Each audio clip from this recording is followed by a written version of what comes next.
first question is Speedlites. Tell me about Speedlites. Which ones do I purchase? Okay, let me first tell you which ones not to purchase. My first year, I tried to buy everything cheap, and that was not the smartest thing that I did. I bought cheap Chinese, Japanese, I don't know what they are, like flashes. They're called, I think, Yongnuo. Another photographer Facebook group was like, yeah, get the cheap flashes, $60. When like the Nikon flashes, there were 300 a piece. So I bought the Chinese flashes, and they were just very hard to work with. They are not user friendly, especially when you're new and you have no idea what you're doing. Everything is like set by manually, and it's just really hard. So I would not recommend purchasing Yongnuo flashes. I just had a really bad experience. Some people love them, not me. I like simple things, to the point, user friendly, and that's why I sold all of my Yongnuo flashes because they were terrible, and bought my Nikon SB700s. I don't know much about Canon flashes. Sorry, I shoot Nikon. So I have the Nikon SB700s, and they're super easy. I can put them in TTL mode, which is kind of like the auto version for flash, and it's so simple. I can teach you flash in like 5 minutes with these Nikon flashes. So I recommend the SB700s. They're really good. Okay. Okay, how do I save and share images so they're not blurry when the client looks at them? Right below this video, I have my export settings, my Lightroom export settings, and that might help you in how your image is turning out after you export them.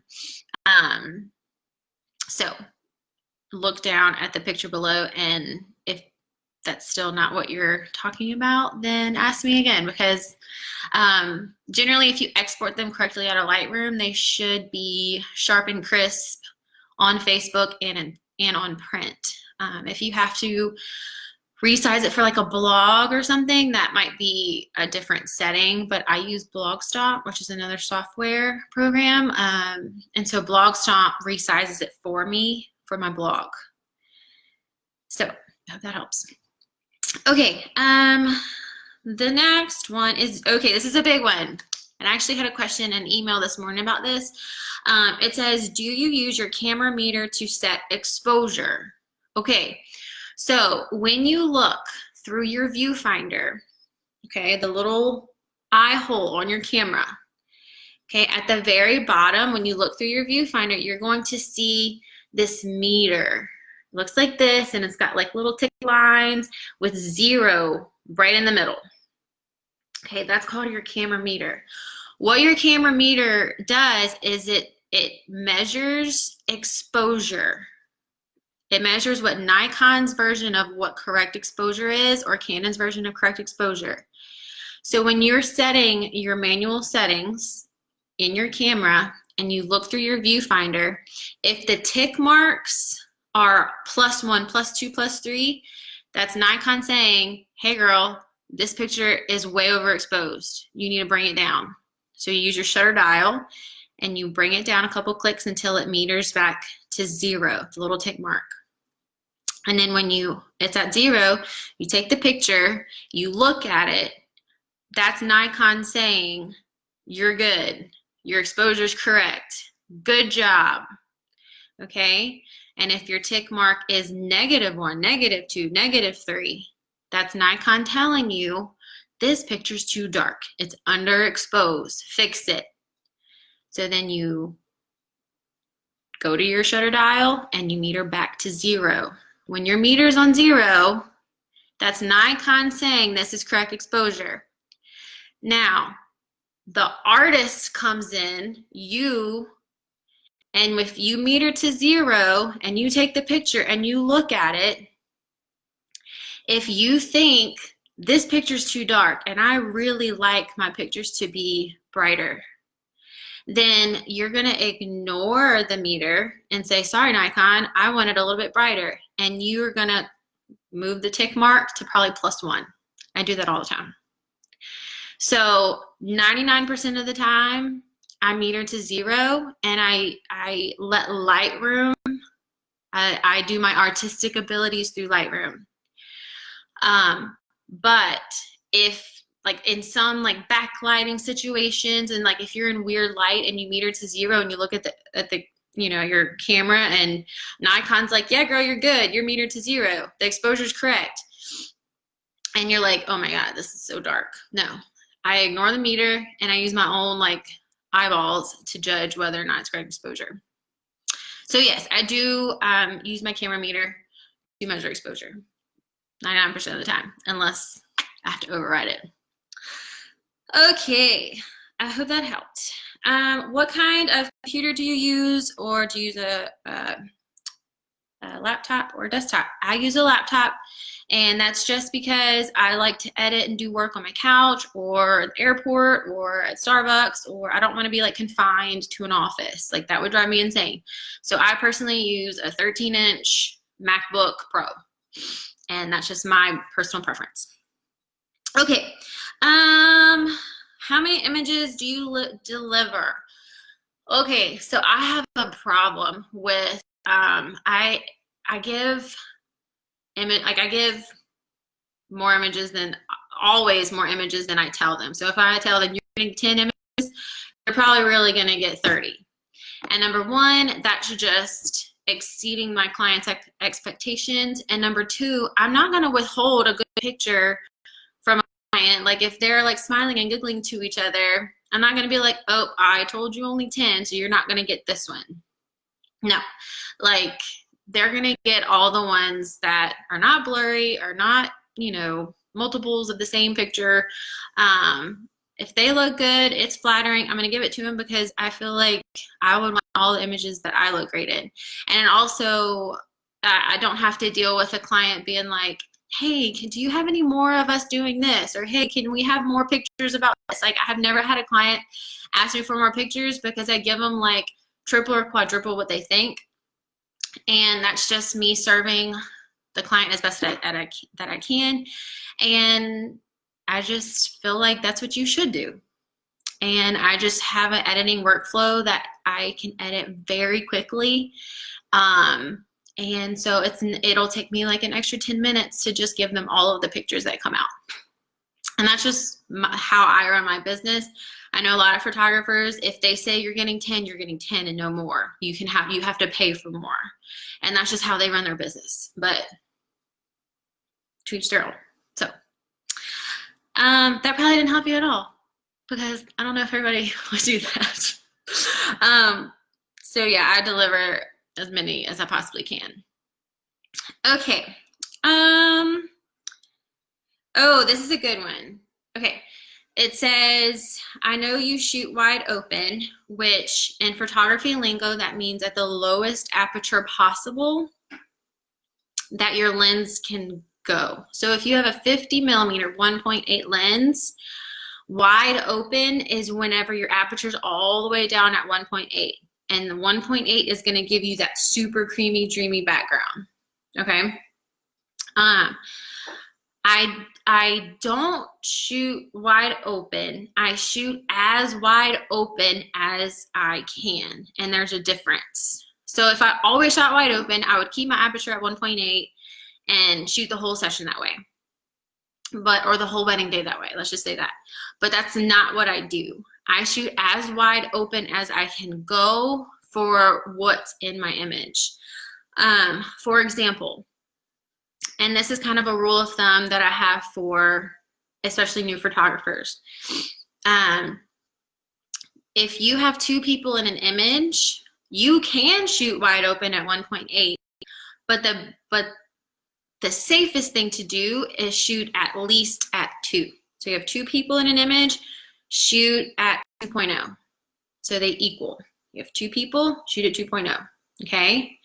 If you only have 1 person in the image, then it's safe and you can shoot at 1.8 to get that person in focus. Okay? So now you have 2 people in an image, bump it up your aperture to 2.0. and make sure you have both of them in focus. Okay, so for a group shot, let's say you have a family of 4, or you have a bridal party, and let's just say there's 4 or 5 people. I'm not going to shoot that wide open, but I'm going to shoot it at the lowest aperture I can in order to get that creamy, dreamy background. And in order to get 4 people faces in different planes in focus, I'm bumping up my aperture to 4.0. And that, because I always say it's better to get everything in focus than it is to have a creamy, dreamy background.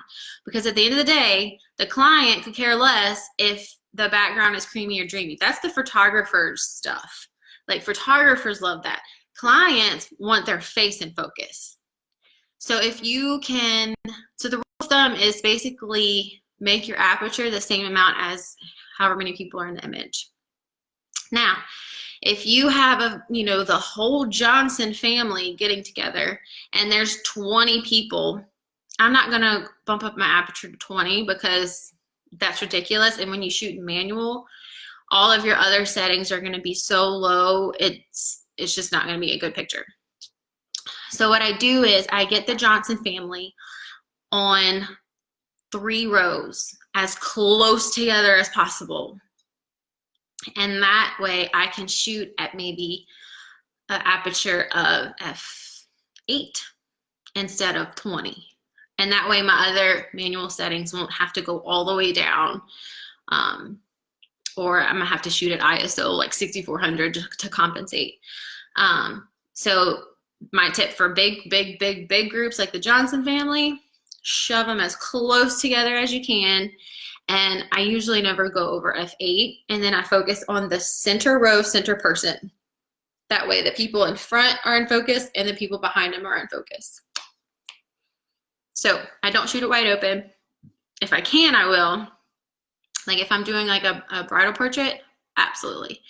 But I shoot as wide open as I can go to get the people in the picture in focus.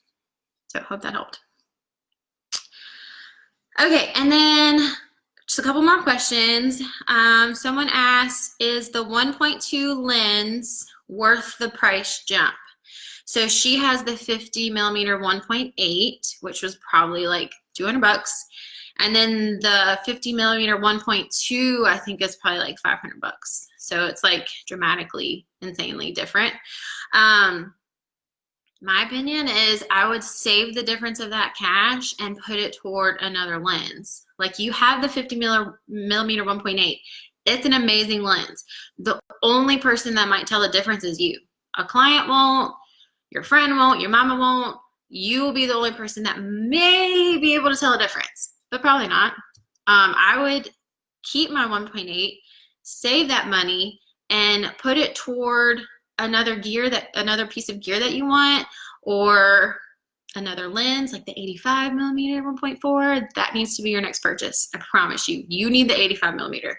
It literally is what's on my camera 99% of the time. It's my 85 millimeter because it's amazing and it's gorgeous and it will change your images. So save your money, keep your 1.8, and just get another lens. Okay. Okay, this is a good one. How important is it to upgrade your camera body? I have a Nikon D5600. Okay, it is important to upgrade your camera body, but I wouldn't upgrade your camera body until you have a business, until you have outgrown your camera body. The D5600 is an awesome camera and you can shoot professionally with it. You can start a business with it. You will get great images from it. And there will come a point in your photography journey where you're going to be like, I know I can produce better images than this. My camera body is holding me back. So save the cash that you did your other sessions with and upgrade. Like, you'll know. I knew exactly. I shot 54 family sessions on my 3100, which is crappier one than the 5600. I shot 54 family sessions on a 3100 and a wedding, and I was like, I know I can produce better pictures than this. My camera body's holding me back. And that's when I upgraded. So I would stick with your 5600 until you feel like you should move up. So, should I ask for a free model call in order to get practice? Yes. Okay. People love when new photographers are starting out and they're asking people to have a free shoot with them.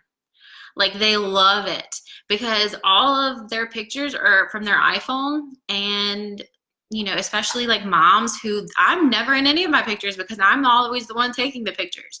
So 100% put it out there, put it on Facebook. You will get so many people saying, yes, you can take pictures of me, you can practice on me. Like, it's amazing, and it's beneficial for you because it's not as much pressure whenever you have a paid session. When somebody gives you money and are expecting a quality photo in return, it's not as much pressure as whenever you're like, it's free.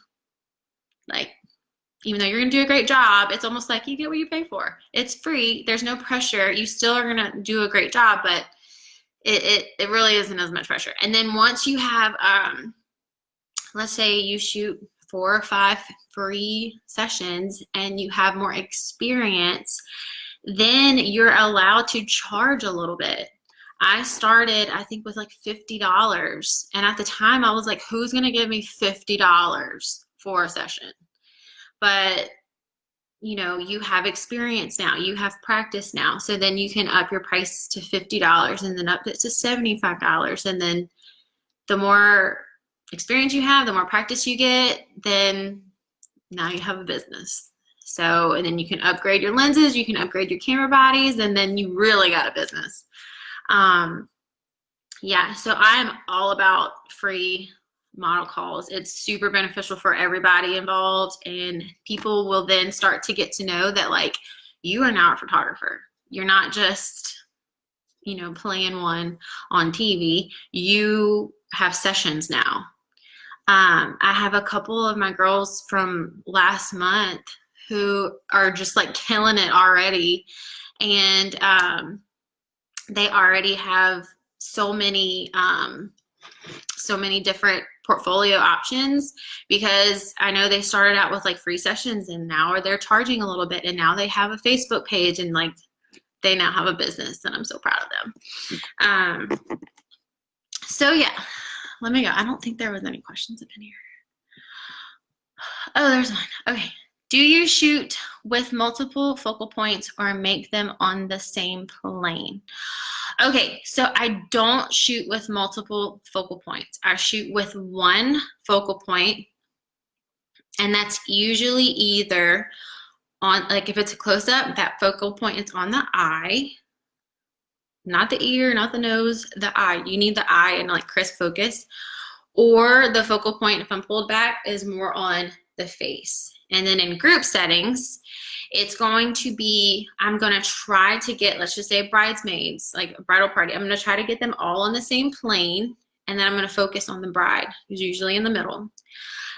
If it is like the Johnson family and it's 20 of them, I'm going to put them on as few planes as possible. So if I can get them on 2 rows, I don't know how, but we would try, I would put them on 2 rows. If not, then I would then have to do 3 rows. Okay, and in that situation, if it's 3 rows, I would put my one focal point on the person in the middle, in that middle row. Because you have, like, whenever you're at F8, you have obviously the focal plane that's going to be in focus, but then you also have a little bit of the plane in front and then a little of the plane behind them. So that's how you can get all of the Johnson family in focus, by having your one focal point on that person in the middle row, in the middle of the row.